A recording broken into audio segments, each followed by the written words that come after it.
Assalamualaikum warahmatullahi wabarakatuh. Salam sehat Tribuners. Kembali lagi berjumpa bersama kami dalam program Poros Depan. Panggung orang ngomong santuy untuk Indonesia masa depan. Masih bersama saya Dodi Hasanuddin. Saya Andi Sopiandi.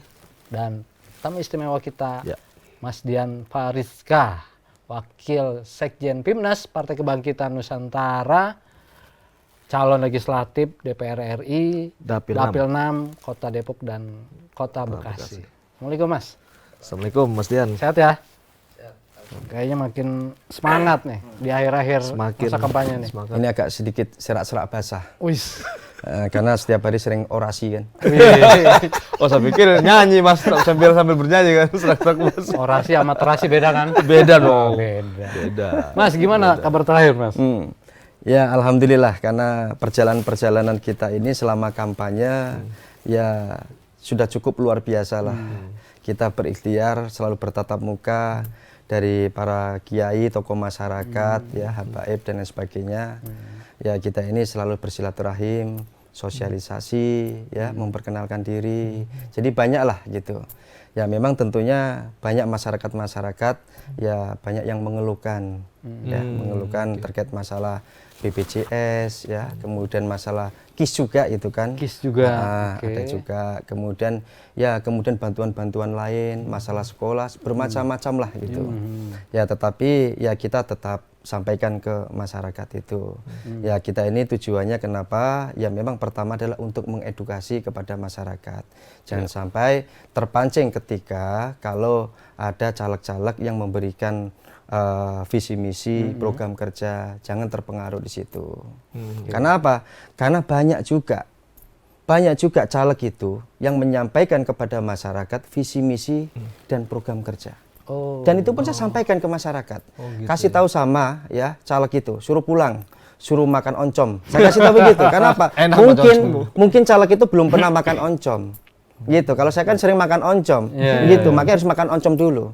Karena apa? Karena tidak ada aturan yang menyatakan kalau caleg itu memberikan visi misi dan program kerja.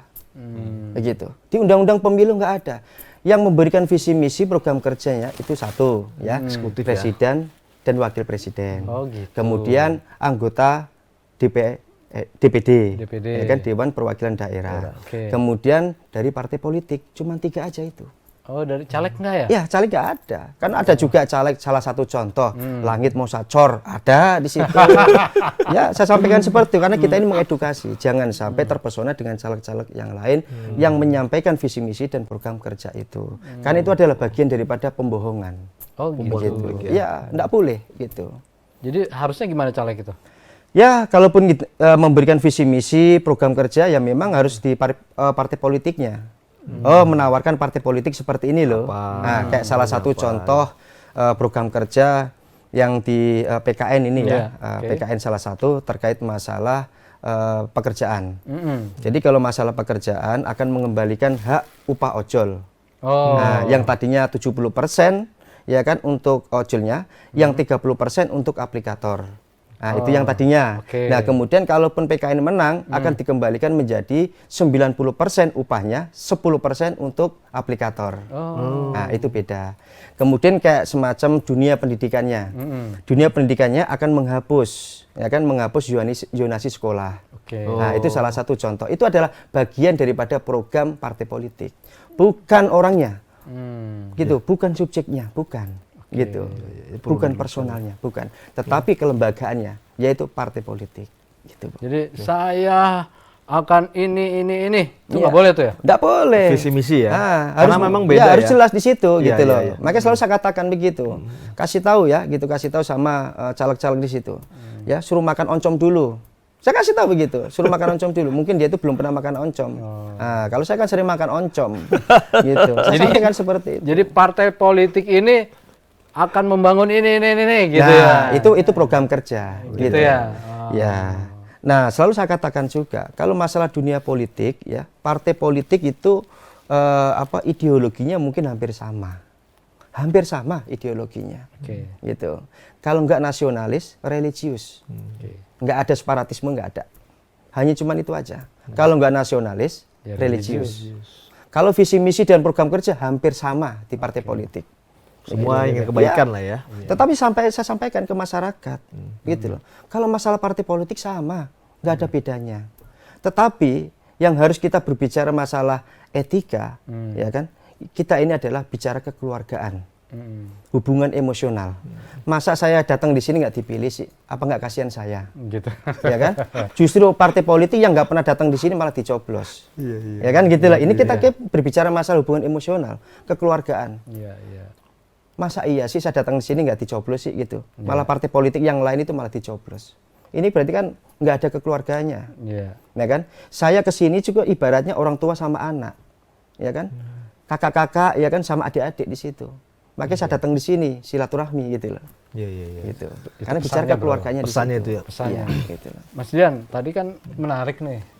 Menurut saya tadi tentang ojol, tentang zonasi, apalagi yang akan PKN ini? Sebetulnya banyak. Iya. Banyak juga.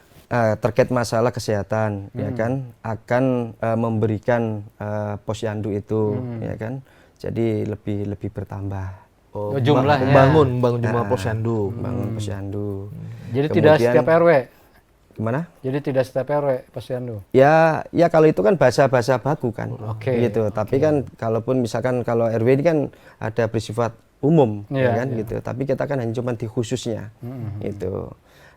Terkait masalah anggaran posyandu akan ditambahkan, jadi, gitu. dibesarkan anggaran posyandunya. Kemudian ya. kesehatan juga terkait yang seperti debat kemarin capres itu kan, masalah gizi. Gizi. Oke. Jadi kalau di PKN itu akan memberikan itu gizi, ya, gizi selama kehamilan.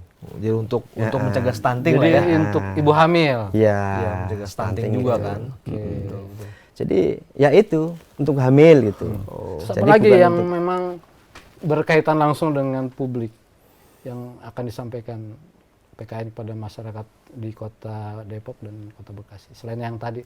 Ya sebetulnya kayak kita ini kan memang kan kayak semacam hampir sama lah kayak marketing lah ya, gitu, marketing. Jadi saya ini kan marketing partai politik, menjual produk-produk perusahaan. Ya perusahaan itu diibaratkan juga partai politik, ya kan. Nah makanya itulah bagian daripada menjual produk partai politik, yaitu apa tadi program kerjanya partai politik. Iya. Jadi strateginya selama ini seperti itu ya. Iya. Jadi program partai yang disampaikan ke masyarakat ya. Iya, betul. Nah, selebihnya kalaupun memang nanti ada efek harus memilih Mas Dian, ya itu kan tergantung dari cara Mas Dian menyampaikan kan ke masyarakat gitu. Nah, untuk Dapil Depok Bekasi berapa sih yang Mas Dian nanti targetkan gitu loh. Apalagi ini mau menjelang berapa hari lagi nih, detik-detik.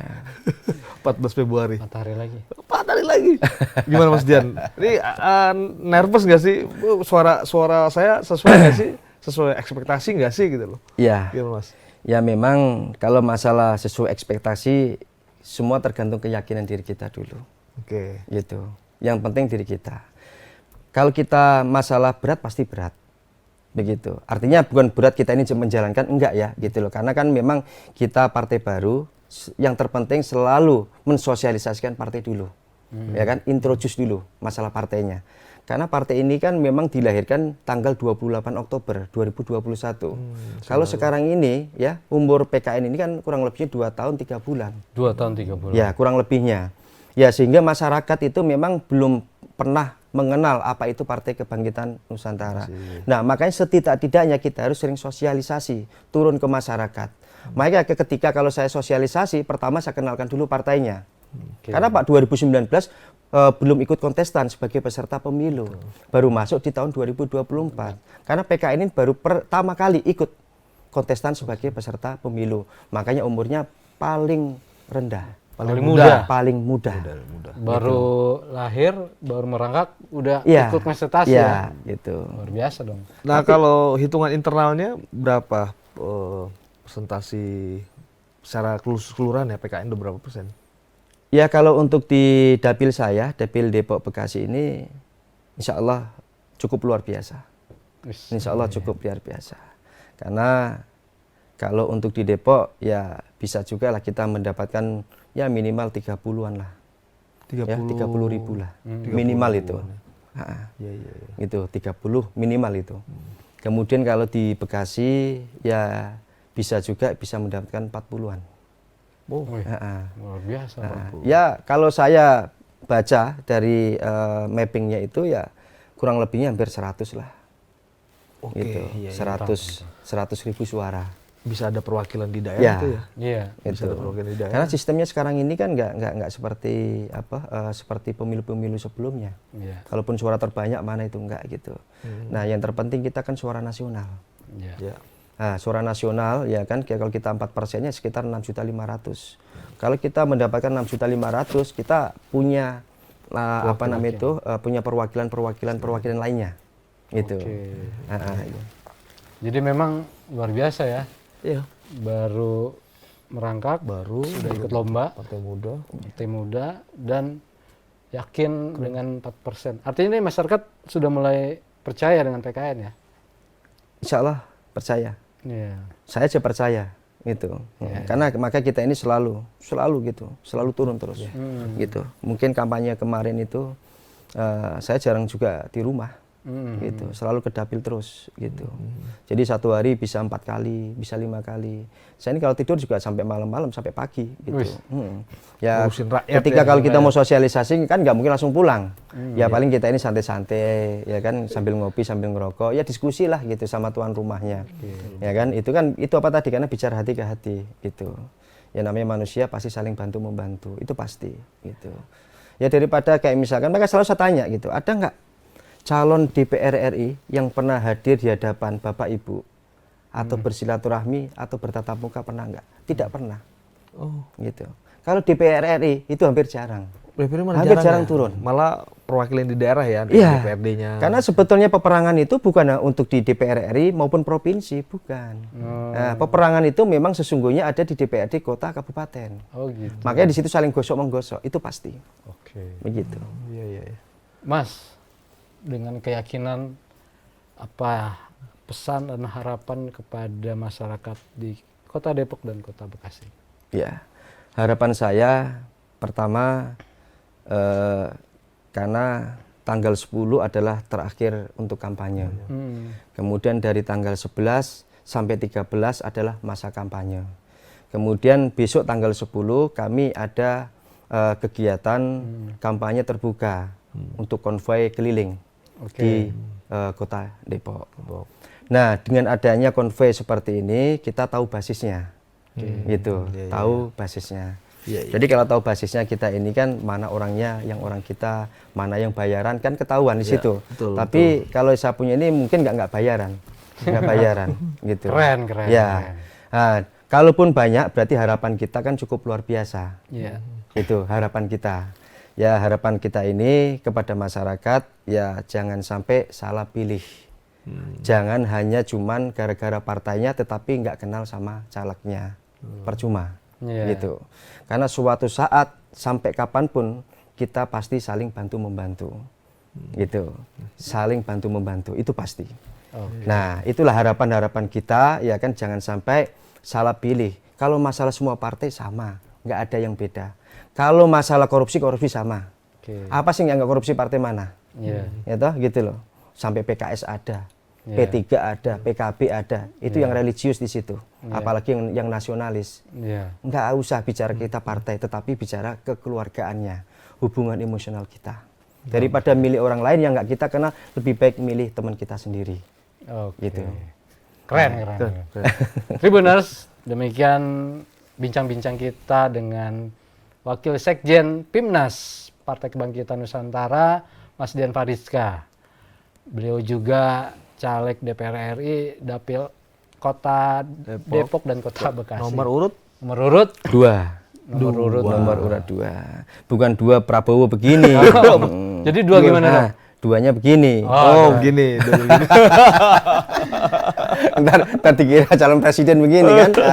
Tapi yang penting adalah apa yang disampaikan Mas Dian, bahwa ojol akan disejahterakan ya. Ya, akan dikembalikan hak upahnya. Yang tadinya 70% menjadi 90%. Mari kita doakan semoga kesejahteraan ojol semakin meningkat. Karena tidak menutup kemungkinan ojol-ojol ini menjadi tulang punggung perekonomian Indonesia. Tribuners, jangan lupa tanggal 14 Februari 2024 salurkan hak pilih Anda di TPS. Jangan golput, jangan pergi kemana-mana, datangi TPS. Demi Indonesia maju. Yang lebih baik. Yang lebih baik, yang lebih sejahtera. Amin. Assalamualaikum warahmatullahi wabarakatuh. Waalaikumsalam. Salam. warahmatullahi wabarakatuh.